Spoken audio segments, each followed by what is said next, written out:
I'm really pleased today. I feel honored, and I think it's a privilege to be able to introduce to you and tell you a little bit about Jeanne Gordon.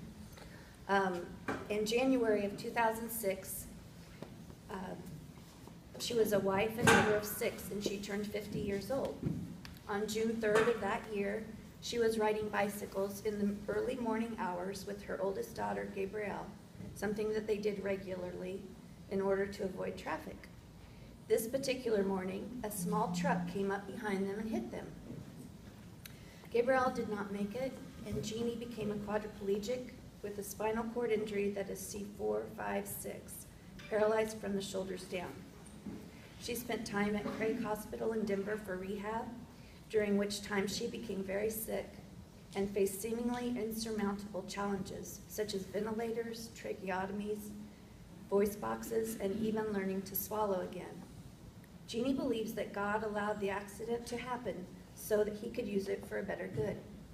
She has always had a creative and artistic side, and now she paints and draws with the use of a mouth stick. Amazingly, she had not painted before the accident, and now she feels that with every stroke of her brush, she's able to give God the glory. She chooses not to let the situation get the best of her. She refuses to stay home because she feels it's important for people to see her and for her to see them in an active and positive way. She speaks to classes about her daughter Gabrielle, answers questions, talks about organ donations, and shows them her artwork and how she does it. Their daughter Gabrielle's kidney gave life to another young woman. According to Jeanne, being out and about allows those who haven't been around a person with a disability to understand a little more fully. She leaves kids with the thought that no matter what the situation is, it's their choice as to how they will react. Jeanne offers her paintings, which are amazing, to benefit many different charities, and CPRF has been fortunate to receive some for our River City Roll event silent auction. She has also contributed drawings with other artists to be made into coloring books and given to children in Ecuador. Jeanne says that a future goal would be to get out of her chair and walk, but she doesn't think she'd paint as well with her hands. She wants to continue speaking in classrooms and start speaking to older students, as well as teaching small art group lessons. Taking a negative situation, keeping a positive attitude, and growing from it is always a personal goal of hers. Her ultimate goal, though, is to live her life pleasing to God. Bishop Emeritus Eugene Gerber was one of the people that submitted a letter on Jeanne's behalf. He wrote, "We are all inspired by her attitude and gratitude for the little things which we able-bodied easily take for granted."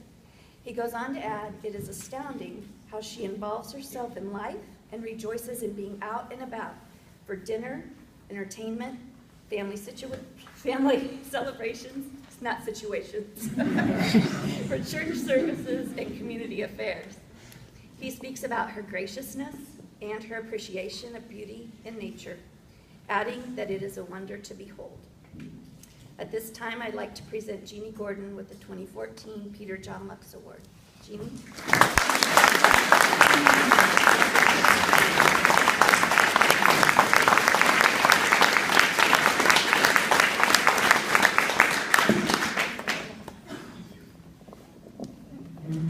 So I guess this wasn't on. Sorry. Okay, Jeanne, would you come up? Could you come to the front?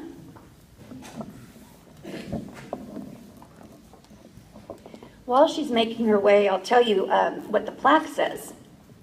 Peter John Loux Award. Each year, the Peter John Loux Award is presented by the Cerebral Palsy Research Foundation of Kansas in recognition and honor of an outstanding Kansas resident who has demonstrated exceptional desire and dedication in overcoming the difficulties caused by physical or neurological disabilities.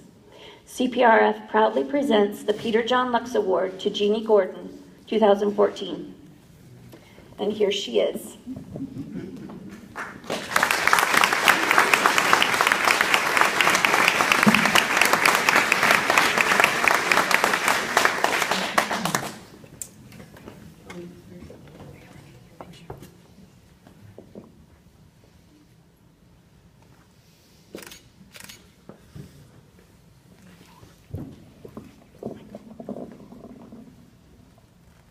I just wanted to say thank you to you all and to the Loux Award. And I just am so grateful for especially my family and friends and the community that has supported me so well. And especially Bishop Gerber. He's been my spiritual director, and so he's connected me, you know, through that love of God and just making it possible for my physical to handle things. So I'll be eternally grateful for that. So, and I think the Carney Foundation has just been the best for all of us. And so I really wanted to thank them. Plus they transformed this gym beautifully into a great spot for the party. So, thank you again.